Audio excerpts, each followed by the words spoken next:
过，十字过，十字过！我操，有机会！直了，拉直了，拍了！哦！注意看，擂台惊现100年难得一见的倒立十字固。只见中国选手仅用一招就将老外手臂掰骨折，老外疼得满地打滚，直接走向医护人员身前请求抢救治疗。如果稍微再晚上几分钟，估计老外会因为手臂受伤严重当场退役。如此强悍的中国选手，就是来自辽宁锦州的金刚战警樊荣。樊荣是中国名副其实的退役特种兵。早在部队的时候，樊荣就已经开始接触综合格斗，多次荣获比武大会总冠军。而后期樊荣退役之后，拜入格斗名将姜云龙门下。短短数年，樊荣就从无名之辈成为了老外闻风丧胆的存在。如果说小说里大家所谓的兵王，那非樊荣莫属。而当樊荣越战越勇，准备冲击世界前5排名的时候，来自塔吉克斯坦的重量级悍将哈萨诺夫却气势汹汹地杀入中国拳坛，当即对樊荣送出了挑战书，要求樊荣要与自己进行一场堂堂正正的真男人对决。只有这样才能让世界百姓们明白，塔吉克斯坦男人才是最强大的战斗民族。虽然这番言论极具狂妄，瞧不起人，樊荣身为中国兵王，自然不会惧怕。今天就要拿出毕生所学给哈萨诺夫点颜色看看，省得未来这家伙做出什么太过分的事情。好了，废话不多说，为了让更多中国人看到樊荣的精彩表现，麻烦各位帅哥美女长按3秒点赞，小编祝各位早日赚到100万。随着裁判一声令下，比赛正式开始。红黑拳套就是中国选手樊荣，蓝黑拳套就是塔吉克斯坦选手哈萨诺夫。对比体型，哈萨诺夫就如同一头巨熊站在樊荣的面前。好在樊荣身为退役特种兵，身材较为强壮，才没有让人看扁。当然，综合格斗比赛从来都不是比谁的块头更大，而是考虑双方的速度与技术优势，所以今天樊荣获胜的可能性也是比较大。压制对方，樊荣在场上的擂台解读能力很好，对，他对自己处在一个什么状态，应该怎么做，心里边很清楚。樊荣呢，今年是25岁，身高是1.83米，臂展呢是1.85米，而他的对手索勒哈今年已经29岁，1.78米的身高，1.77米的臂展。我感觉索勒哈的战力也一般，刚才的扫踢感觉非常的犹豫啊，有一些软。这个索勒哈的边点一直让索勒哈出刺拳啊，这个樊荣的边点一直让老师进拳啊，一直让他点一点击拳。这个上勾和平勾都没有打到。两个人目前呢，在战力方面移动步伐也都是比较敏捷的，都没有太好的机会直接的进入地面，注意力他还比较集中。哈萨诺夫本以为樊荣身为重量级选手，速度肯定比较慢，但是说时迟那时快，樊荣趁着哈萨诺夫发愣的瞬间，打出连续组合拳，精准命中了对手面门。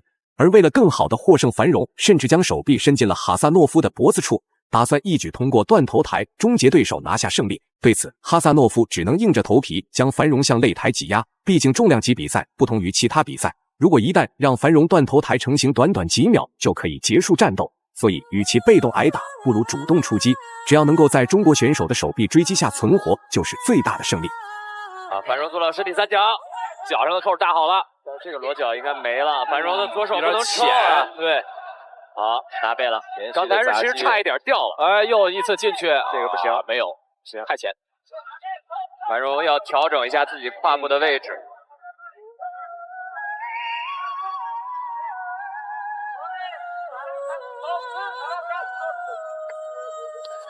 击打对方的腹部，对手还是在还击。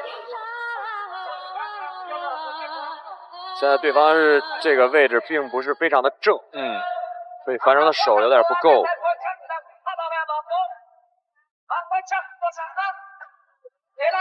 樊荣已经把胯调整过来了，我觉得可以找机会了，有机会。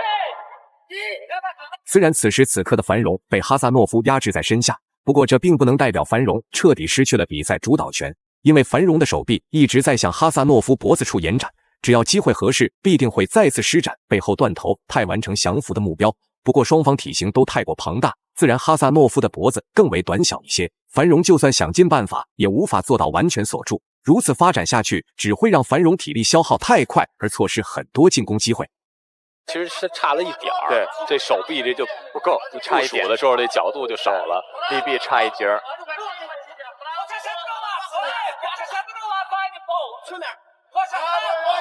樊荣现在就是要生吃对手啊！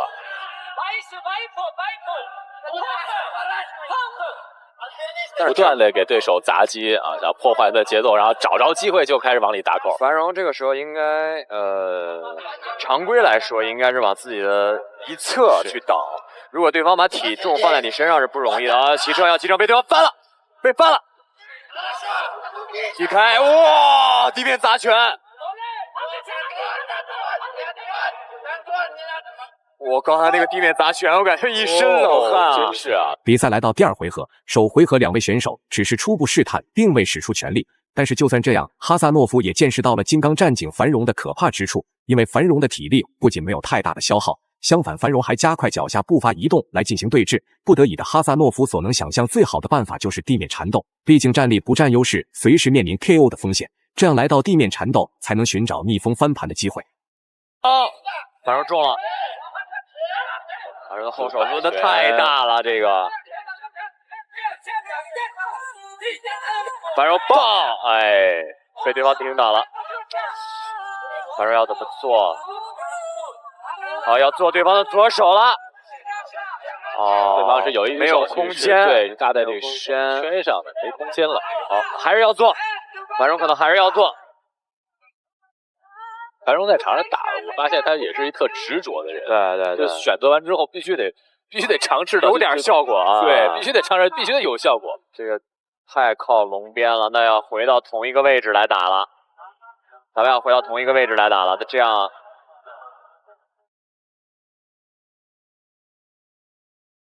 哈萨诺夫在塔吉克斯坦可是获得过全国柔术冠军的荣誉。不过繁荣受过姜云龙教导之后，技术突飞猛进，早已挤入一流水准，所以哈萨诺夫的小伎俩在繁荣面前无法造成太大的影响。不论哈萨诺夫在擂台上施展出如何凶猛的柔术所技，都只是班门弄斧罢了。繁荣此时此刻抽丝剥茧，一点一点化解对手的柔术动作。既然哈萨诺夫如此有信心拿下比赛胜利，那繁荣也不能让他过得太舒服，否则老外们真以为中国重量级没有能人。一定要把自己的胯再往外挪一挪。是，现在的这个位置等于把自己箍在地面上是做不成的。对，就没有发力的这个空间。当然了，对方的力量也很大，我们可以明显看得到。要高，要高。就在此刻，繁荣一直隐忍等待的就是这个好机会。趁着哈萨诺夫体力状态不佳的情况下，繁荣立刻施展倒立十字固，牢牢锁定了哈萨诺夫的一条手臂。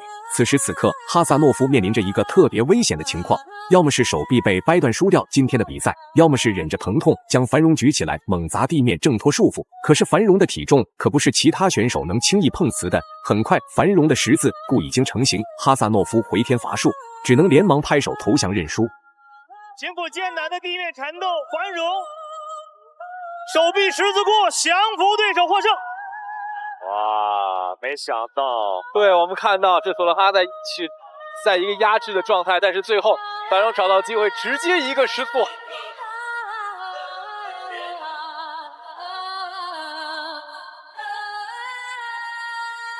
最后公布比赛结果，繁荣实至名归，赢下了比赛最终胜利。大家认为繁荣本场比赛表现如何呢？欢迎在评论区留言讨论，我们下期再见。